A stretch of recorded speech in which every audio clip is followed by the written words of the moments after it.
नमस्कार, आप सभी का स्वागत है हमारी खास पेशकश ट्रेंडिंग न्यूज में, जहां हम आपको दिखाते हैं ऐसी खबरें जो देश प्रदेश में इस वक्त ट्रेंड कर रही हैं। विदेश से लेकर के देश की सियासत तक, बगावत से लेकर के आसमानी आफत तक, सिनेमा से लेकर के खेल तक और क्राइम से लेकर के प्राइम टाइम तक नहीं छूटेगी कोई भी खास खबर। तो बनी रहिए हमारे साथ।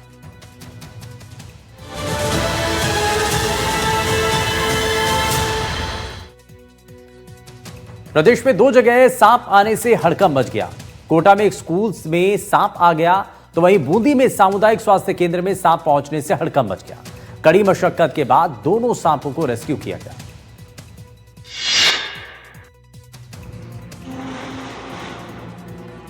सांपों के इन वीडियो को देखिए।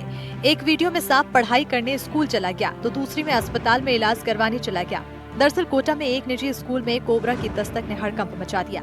गनीमत रही कि उस वक्त स्कूल की छुट्टी थी। स्टाफ ने सांप देखा तो अफरा तफरी मच गई। स्नेक कैचर ने सांप का रेस्क्यू कर उसे जंगल में छोड़ा। दूसरी ओर सांप बूंदी जिले के हिंडौली कस्बे स्थित सामुदायिक स्वास्थ्य केंद्र में पहुंच गया। नागिन को देखते ही मरीजों, परिजनों और अस्पताल स्टाफ में दहशत फैल गई। कुछ लोग तो वार्ड से बाहर निकल आए, वहीं कई मरीज अपने परिजनों के साथ डर के मारे इधर उधर छिपने लगे। कुछ समय तक अस्पताल में हड़कंप जैसा माहौल बना रहा।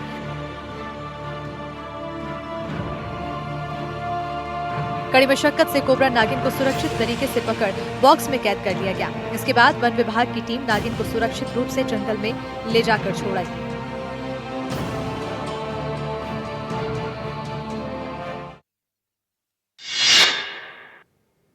अजमेर के मांगलियावास थाना क्षेत्र के सेदरिया गांव में टैंकर से डीजल चोरी का वीडियो बनाकर क्रशर मालिक के कर्मचारी को भारी पड़ गया। भोलेनाथ स्टोन क्रशर के मालिक सौरभ रावत के कर्मचारियों ने जब चोरी का वीडियो बनाने की कोशिश की तो बदमाशों ने उन पर लाठी डंडों से हमला कर दिया।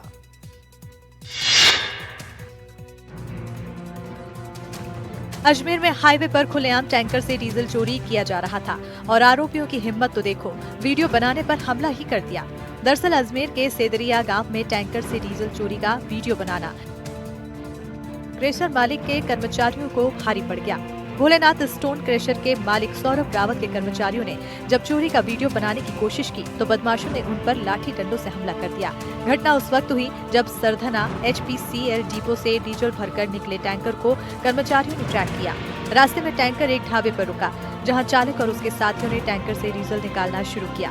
कर्मचारियों ने ये पूरा वीडियो बना लिया, लेकिन वीडियो बनाते ही बदमाशों ने उन पर हमला कर दिया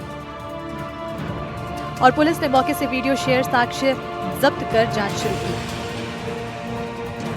क्रशर मालिक का कहना है कि डीजल में से करीब 1000 से 1500 लीटर डीजल कम निकलता था, जिससे करीब 1.5 लाख रुपए का नुकसान होता था।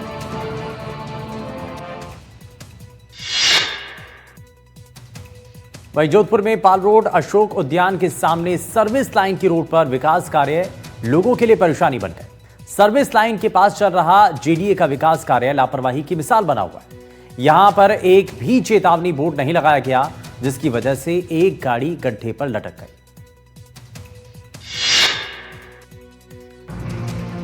ये तस्वीरें देखिए, एक गाड़ी जमीन में बने गड्ढे में आधी लटकी हुई है। ये तस्वीरें जोधपुर के सर्विस लाइन की रोड की है, जहां बने गड्ढे में चलती कार गिरने से बाल बाल बच गई। पाल रोड अशोक उद्यान के सामने की ये घटना है। जानकारी के अनुसार सर्विस लाइन के पास में विकास कार्य चल रहा था। इसी दौरान एक गाड़ी आती है और बने गड्ढे में लटक जाती है, लेकिन इसमें गलती किसकी दी जाए ये साफ नहीं है, या कहें तो लापरवाही साफ साफ ठेकेदार की नजर आ रही है। क्योंकि विकास कार्य तो चल रहा है, लेकिन कोई भी चेतावनी का बोर्ड नहीं लगाया गया। दरअसल आसपास में कोई भी चेतावनी का बोर्ड भी नहीं देखा जा सकता है। ऐसे में इस लापरवाही की वजह से कोई बड़ा हादसा भी हो सकता था। फिलहाल क्रेन की सहायता से कार को बाहर निकाल लिया गया है। चौंकाने वाली बात है कि इससे पहले भी कई हादसे हो चुके हैं, लेकिन सबक नहीं लिया जा रहा।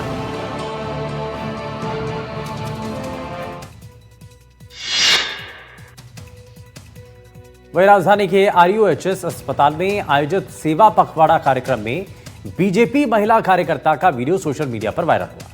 वीडियो में महिला कैंसर वार्ड के एक मरीज को बिस्किट का पैकेट देती नजर आती है और कुछ ही समय बाद वही पैकेट वापस लेती है।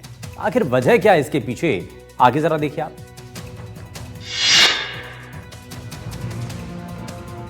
जयपुर में अस्पताल में मरीज को बिस्किट का पैकेट देने को लेकर चर्चा सरेआम है। राजधानी के RUHS अस्पताल में आयोजित सेवा पखवाड़ा कार्यक्रम में बीजेपी महिला कार्यकर्ता का ये वीडियो सोशल मीडिया पर जमकर वायरल हो रहा है।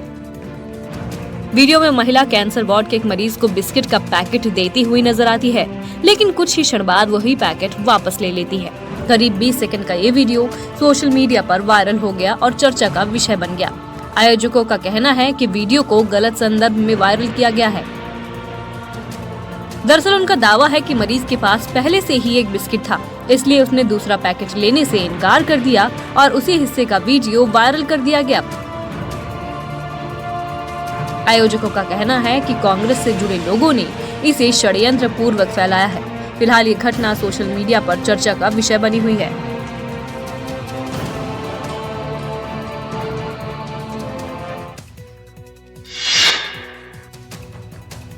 वहीं अनूपगढ़ के अंबेडकर सर्किल के पास शनिवार सुबह करीब 8 बजे रेलवे की पटरियों पर बने ओवरब्रिज पर लगी लोहे की एंगल पर फांसी के फंदे से एक युवक का शव लटके हुए मिला। पुलिस ने लोगों की मदद से शव को फंदे से नीचे उतारकर अस्पताल की मॉर्चरी में रखवाया।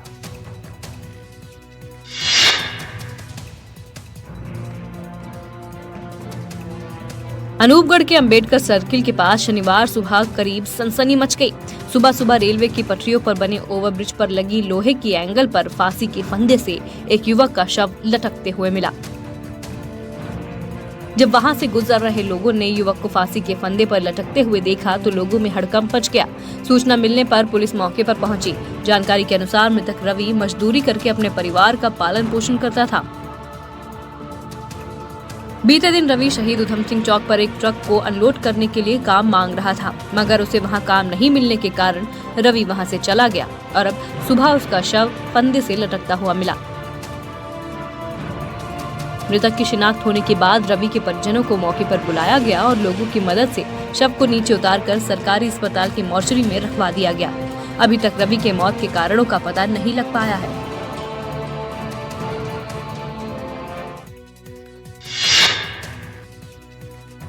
जोधपुर के शिवांशी गेट क्षेत्र स्थित एक रेक्सीन फैक्ट्री में अचानक से आग लगने से हड़कंप मच गया। कुछ ही मिनटों में आग ने फैक्ट्री को अपनी चपेट में ले लिया।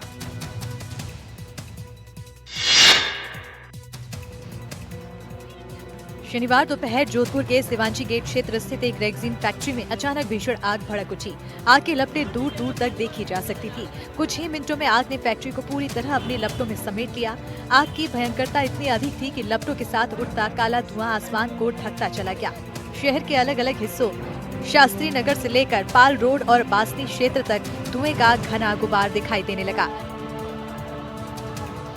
लोग घरों और सड़कों पर निकलकर आशंकित निगाहों से आकाश की ओर देखते रह गए।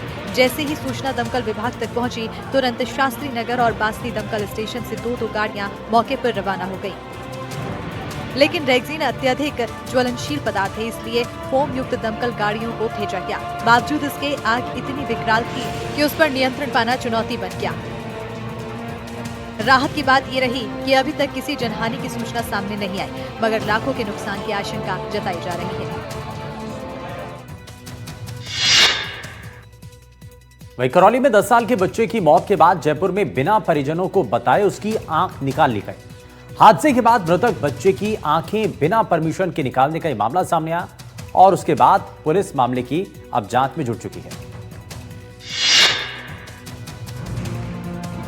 अंगदान को महादान कहा जाता है, क्योंकि इसमें इंसान स्वेच्छा से अपने शरीर को किसी की मदद के लिए दान करता है। लेकिन अगर कोई बिना इच्छा के अंग को दान करने के लिए निकाल ले तो उसे क्या कहेंगे? लाजमी सी बात है, चोरी कहा जाएगा। ऐसे ही जयपुर में एक मामला सामने आया, जहां एक 10 साल के बच्चे के परिजनों की बिना अनुमति के आंख निकाल ली गई। दरअसल करौली के इस बच्चे के सर में चोट लगने से मौत हो गई थी। हादसे के बाद मृतक बच्चे की आंखें बिना परमिशन के ही निकाल ली गई। बच्चे की आंखें निकालकर बेचने का घिनौना काम किया गया और बाद में परिजनों को गुमराह भी किया गया कि आंखें दान की गई हैं। मामले को लेकर किरोड़ी लाल मीणा ने थाना टोडा भीम में रिपोर्ट दर्ज कराते हुए मदन मोहन मीणा और जलदाय विभाग के ठेकेदार के खिलाफ कार्रवाई की मांग की है। पीड़ित परिवार का कहना है कि बच्चे की मौत के बाद भी आरोपी मदन मोहन लगातार उन्हें भ्रमित करता रहा और हाईकोर्ट में केस होने का बहाना बनाकर टाल मटोल करता रहा।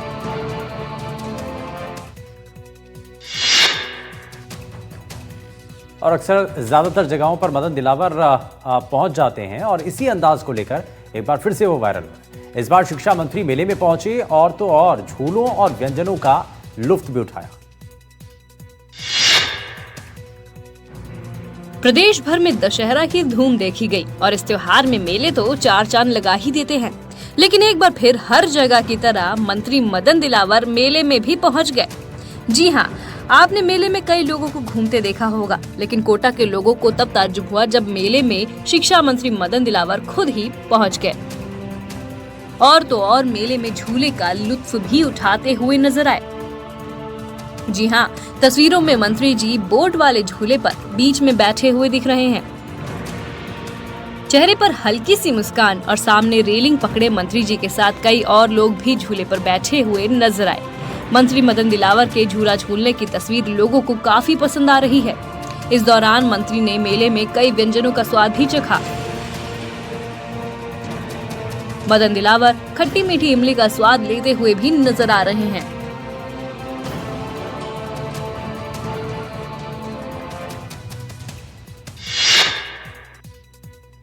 मंत्री मदन दिलावर अपने अनोखे अंदाज के लिए मशहूर हैं। कोटा में शिविर के दौरान लेट लतीफी पर मंत्री से सवाल जवाब इस दौरान उन्होंने किए हैं। क्या इस दौरान का वाकया हुआ, जरा वो आपको दिखाते हैं।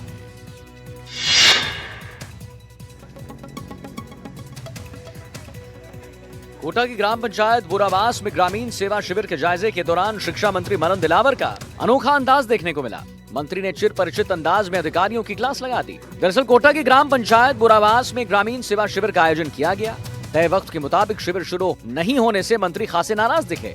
तय वक्त के मुताबिक शिविर को 9:30 बजे शुरू होना था, पर कर्मचारियों की लेट लतीफी की वजह से शिविर 10:15 बजे तक शुरू नहीं हो पाया। वहीं अचानक मंत्री को देख आनन फानन में कर्मचारी शिविर की ओर दौड़े। उधर शिविर में टेंट के नीचे खाली कुर्सियां देख मंत्री का पारा हाई हुआ और खाली कुर्सियां देख मंत्री ने अधिकारी को फोन लगाकर शिविर शुरू होने का वक्त के बारे में पूछताछ की। कर्मचारियों के रवैये से हैरान मंत्री ने हाजिरी रजिस्टर में नोट मार्क किया और शिविर में 18 विभाग के अधिकारियों की हाजिरी के बजाय केवल 3 से 4 विभाग के ही कर्मचारी हाजिर मिले। कर्मचारियों की ढुलमुल रवैये को देख मंत्री दिलावर ने खुद मोर्चा संभाला और मंत्री ने करीब घंटे भर शिविर में ग्रामीणों की समस्याओं का समाधान कर दिया। सरकारी अस्पताल में ड्यूटी पर तैनात डॉक्टर की मौत हो गई। वहीं डॉक्टर की मौत से कर्मचारियों में नाराजगी है, पर डॉक्टर के तर्क से सब हैरान परेशान।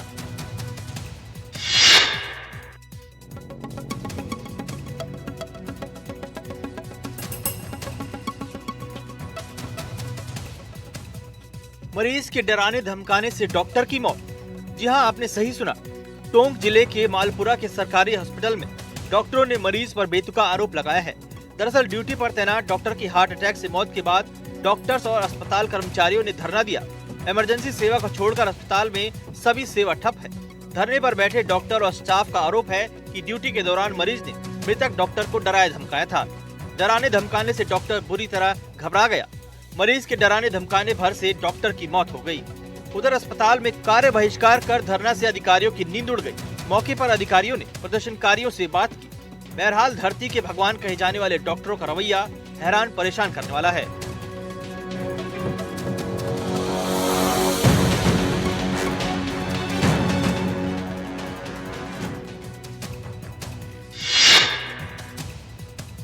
और ब्यावर से बड़ी खबर, जहां कांग्रेस में गुटबाजी कम नहीं हो रही है। एआईसीसी प्रभारी के सामने कार्यकर्ता आपस में ही भिड़ गए और नए जिला अध्यक्ष को लेकर आपस में कार्यकर्ता भिड़ते हुए दिखाई दिए। प्रभारी सुखदेव भगत के सामने हंगामा हुआ और भगत ने कार्यकर्ताओं को मीटिंग हॉल से इस दौरान बाहर निकाला। ये तस्वीरें भी आप देख रहे हैं, हंगामे की तस्वीरें हैं जो कि इस दौरान सामने आई। हालांकि वहां पर मौजूद कांग्रेस में गुटबाजी क्योंकि कम होती हुई दिखाई नहीं दे रही है। एआईसीसी प्रभारी के सामने कांग्रेस के जो कार्यकर्ता हैं वो आपस में भिड़ गए। नए जिला अध्यक्ष को लेकर के ये आपस में बहस हुई। प्रभारी सुखदेव भगत के सामने ये सब कुछ हुआ।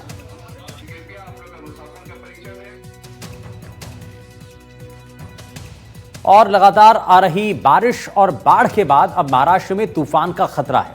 तटीय क्षेत्रों में चक्रवात शक्ति का अलर्ट जारी किया गया। मौसम विभाग का यह अलर्ट रूटीन नहीं है, गंभीर चेतावनी जारी की गई है।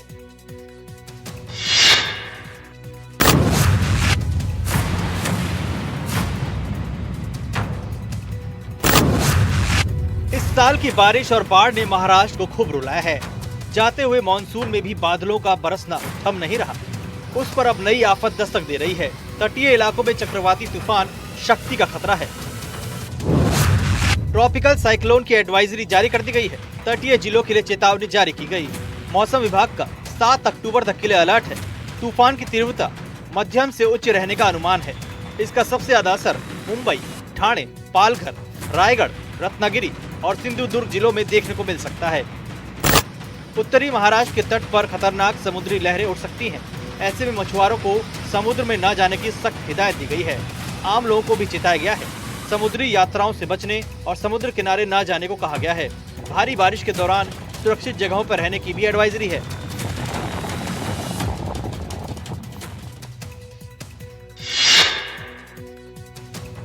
और कल से दिल्ली एनसीआर में मौसम बदलने का पूर्वानुमान है। जोरदार बारिश के साथ तेज हवाएं चलेंगी। यह बदलाव वेस्टर्न डिस्टर्बेंस की वजह से होगा। ये नया वेस्टर्न डिस्टर्बेंस उत्तर पश्चिम भारत को प्रभावित कर सकता है। राजधानी दिल्ली के साथ एनसीआर में भी मौसम बदलने वाला है। इसके असर से तेज हवाएं चलेंगी और झमाझम बारिश होगी।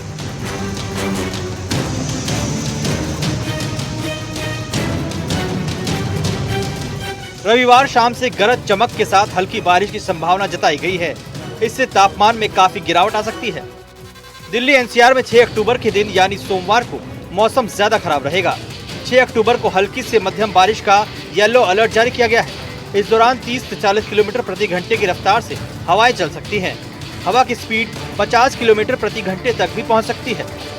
गरज चमक के साथ हल्की से मध्यम बारिश की संभावना है। हवा की स्पीड 50 किलोमीटर प्रति घंटे तक भी पहुंच सकती है।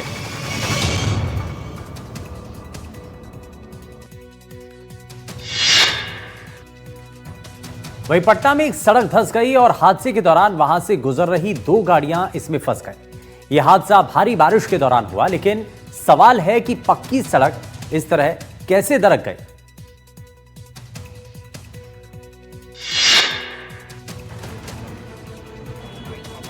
पटना के मीठापुर सब्जी मंडी के पास इस सड़क से रोज की तरह गाड़ियों की आवाजाही थी, तभी सड़क दरक गई। 2 गाड़ियां मलबे में फंस गई। तेज आवाज को सुन आसपास के लोग दौड़े दौड़े आए। पक्की सड़क का ये हाल हो गया था।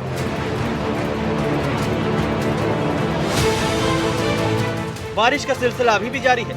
लगातार पानी बरसने से सड़कों पर असर पड़ता है।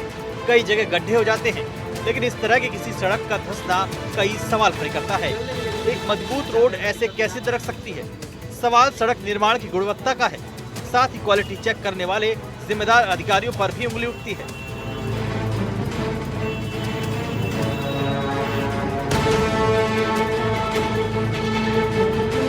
सीमेंट, बालू और कंक्रीट का इस्तेमाल कर इस सड़क को दुरुस्त कर दिया जाएगा, लेकिन अगर इसे ठीक से बनाया गया होता तो ये नौबत ही नहीं आती।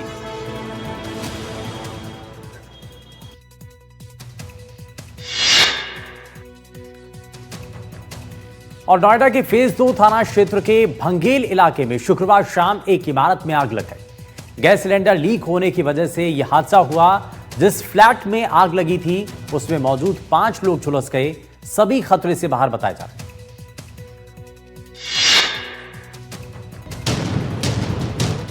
गैस सिलेंडर लीक होने के बाद लगी ये आग बड़ी तेजी के साथ फैल रही थी।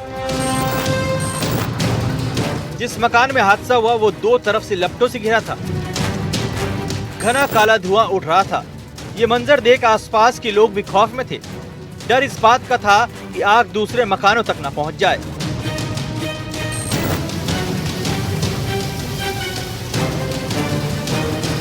हादसे की जगह से दमकल विभाग की टीम बहुत दूरी पर नहीं थी। कई गाड़ियों के साथ विभाग के कर्मचारी पहुंचे। पुलिस के साथ साझा अभियान में आग पर काबू पाने की कोशिश शुरू हुई।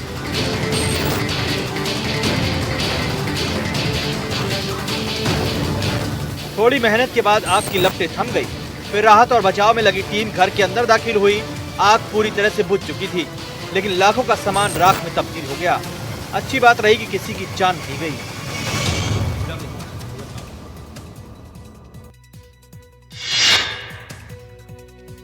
प्रयागराज में एक बाइक में आग लगी और देखते ही देखते बाइक राख हो गई। ये आग बड़े अजीब तरीके से लगी थी। वहां मौजूद लोग भी इसकी वजह से हैरान थे। लक्ष्मी टॉकीज के पास की यह सड़क शहर को इलाहाबाद यूनिवर्सिटी को जोड़ती है।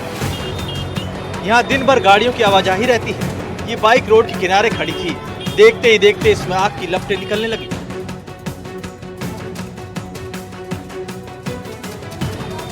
फायर ब्रिगेड की टीम को खबर की गई, लेकिन दमकल विभाग की गाड़ी पहुंचने से पहले ही गाड़ी जलकर राख हो गई। चलती गाड़ियों में आग लगने के मामले खूब आते हैं। न जाने कितने 4 पहिया और 2 पहिया वाहन ऐसे हादसों में राख हो जाते हैं, लेकिन बाइक में लगी यह आग अजीब थी।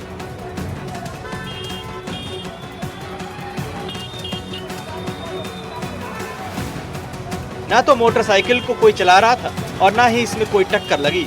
खड़ी मोटरसाइकिल से आग की लपटें उठने लगी थी और देखते ही देखते ये राख में तब्दील हो गई।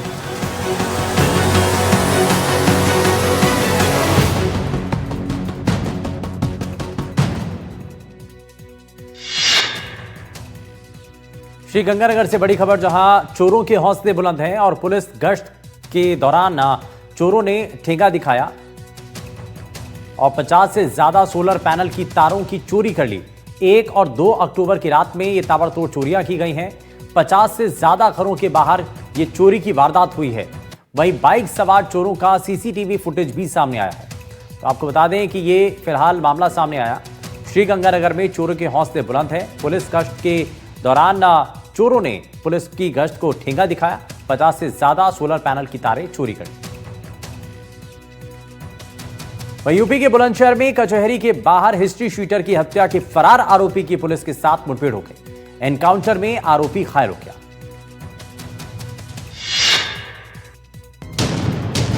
कभी दहशत फैलाने वाला यह बदमाश आज लंगड़ा रहा है और पुलिस उसे वैन तक ले जा रही है। और ऐसा यूपी में ऑपरेशन लंगड़ा के तहत की गई कार्रवाई के बाद हुआ है।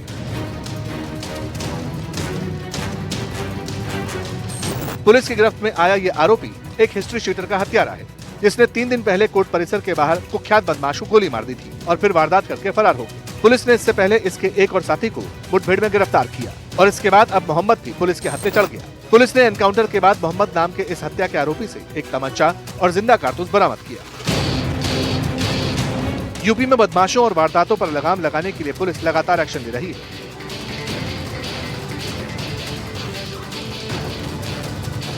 ऐसा शायद ही कोई दिन बीत रहा हो जब यूपी के किसी शहर में बदमाशों पर नकेल न कसी जा रही हो। यानी अपराध के काउंटर के तौर पर यूपी पुलिस एनकाउंटर का सहारा ले रही है, बदमाशों को गोली की बोली से जवाब दे रही है।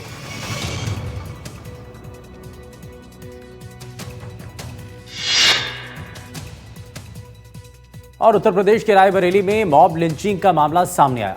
यहां चोर समझकर एक बेगुनाह की हत्या कर दी गई। अब पुलिस लोगों को समझा रही है कि वो कानून हाथ में ना लें।